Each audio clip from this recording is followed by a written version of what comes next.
Eskoriatzako beheko errota musika eskolara gerturatu gara, izan ere Eskoriatzak orain urte askotatik badu erezerkia, baina modu profesionalean grabatu berri dute Bergarako estudio batean. Eta ez hori barakarrik, bertsio berezi bat ere izango du Eskoriatzako erezerkiak. Araceli Telletxea, Eneritz Korujo eta Aitor Morenorekin egin dugu hitzordua guztiaren berri jasotzeko.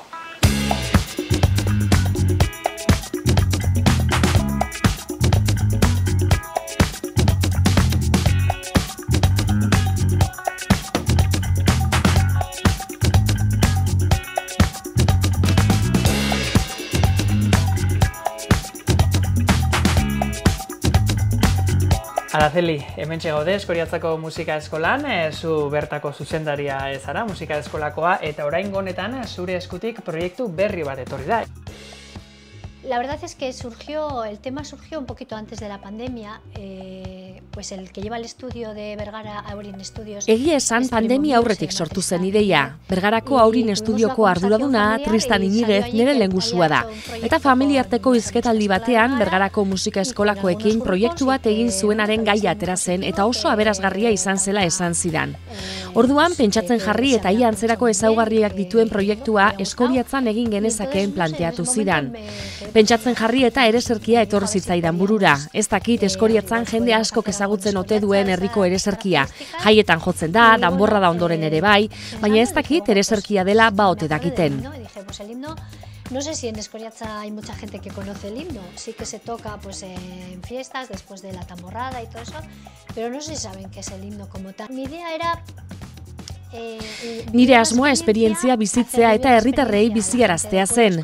Gorosarri abesbatzako kideekin harremanetan jarri nintzen, 1988an estreinatu zenean ere abestu zutenak izan zirelako. Musika Juan Carlos Irizarrek jarri zion garai hartan musika eskolako zuzendaria zen, eta Trankilek egin zuen letra idaztea gustuko zuen herritarra zen. Eskoriatzakoak beti maite ditugu. Era pues una persona que le gustaba mucho escribir y hizo la letra. Egia da grabatutako bertsio bat badagoela, baina ez da oso ona eta hobea egitea pentsatu nuen. Entonces, pues bueno, se me ocurrió hacerlo un poquito mejor. He conseguido tener un coro de 49 pertsonez osatutako abesbatza osatzea lortu nuen 3 ahotsetara, partitura 3 ahotsetara sortuta zegoen eta proiektua abiarazi genuen. Ekainaren 26an entsegu orokor bat egitea aurre ikusten dugu eta ikusiko dugu ia zer ateratzen den. Ondo, Araceli, eskerrik asko, guri hauxe kontatzearen hortxe egongo gara, ekainaren 28an San Pedro bespera egunean eguerdi partean hortxe izango delako, entzungai herritarrek izango dutelako Eskoriatzako erezerki hori, eta ongi ikusten baldin baduzu erezerki horretan, Araceli bultzatutako proiektua baldin bada, baina aipatu digu, bandak parte hartu duela, abesbatzak ere parte hartu duela, eta guk bandako kide batekin hitzordua egin dugu baita, eta berehala kontatuko digu Eneritzek, grabazio prozesu hori bandako kide izan da, nola bizi izan duen.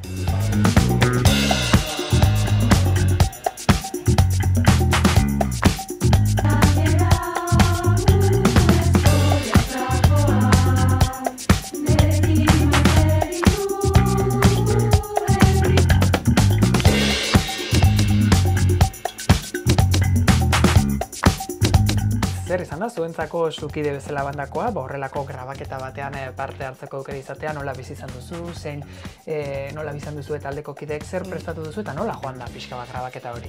Bueno, dan hasi izan Aracelikin, azkenien Jesusek zuzendarixak moldaketa inzauen partituriai, bueno, ensaietan hasi ginen, eta bueno, gero fanginen instrumentutaz, ez?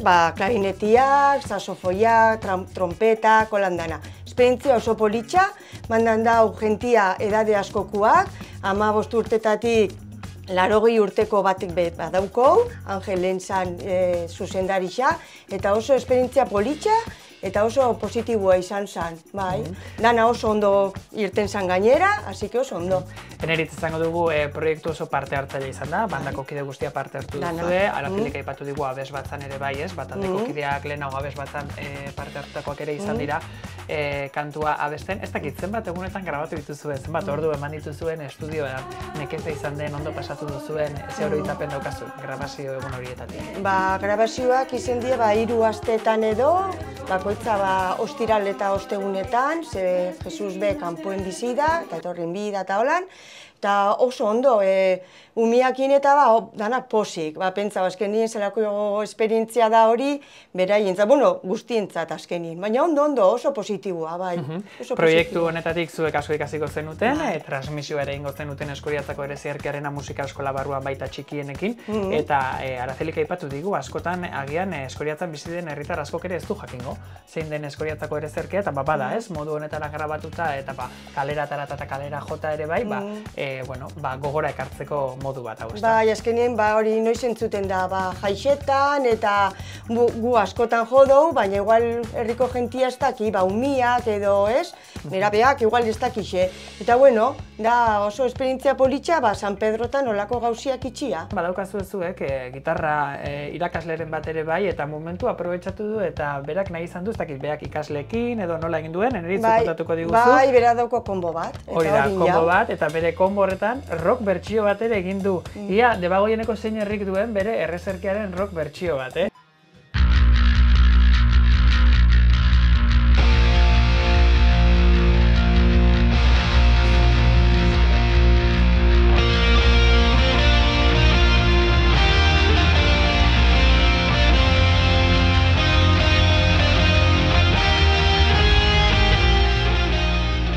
Zeure eskutik helduko da Eskoriatzako Erezerkiaren rock bertsioa, ezta? Halaxe da, bai. Ez dakit nola buruatu zitzaizun rock bertsio hori egitea, zeintzukin egin duzun, zuk egin duzun moldaketa, nola izan den prozesu hori, grabatzea gero ere bai? Gauzia esan, Arazelik emazu eskula aukeria estudioan grabatzeko. Eta, nik esan, ez gula, pentsan ez dut, grabo bihar beste abesti bat edo berzino bat, esan, goi zitzen, zehozer berrixa edo moldaketa berri bat, eta hasi ziren honik Erezerkia grabatzen dela, esan, egurri du jaten ideia, gaztiendako nire berzinua egitea, holan gaztiek euren Erezerkia ikasteko. Eta zen, ze modu hobeago horik egongo da rock and rollan egitean baino, ez? Eta orduen, hortik etorri zen apurtxo bat ideia, aukera hori estudioa erabiltzeko, aukera hori auki genuelako.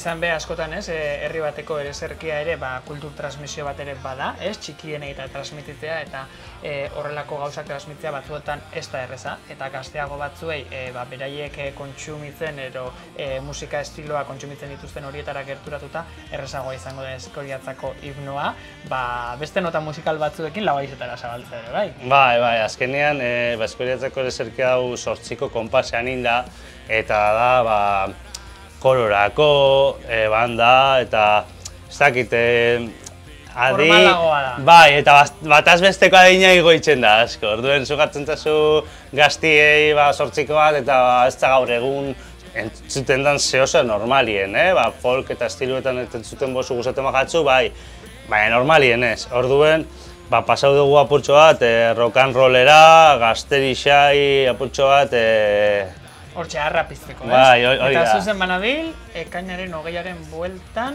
argi ikusiko duzuek egin duzuen kantor. Hori da, ekainaren 20an izango da, Beko Errotako musika eskolako entzunaldi, kurso bukaerako entzunaldia, eta ze momentu hobeagoa hori itxea baino ikusteko urten egin dugun lan guztiaren emaitza.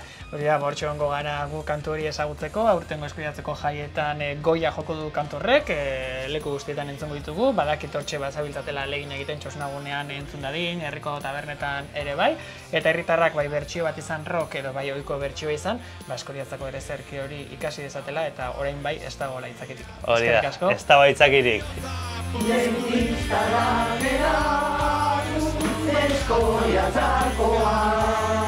Beti maite ditugunik, bizitza guztia, haupa Eskoriatera, Eskoriatera.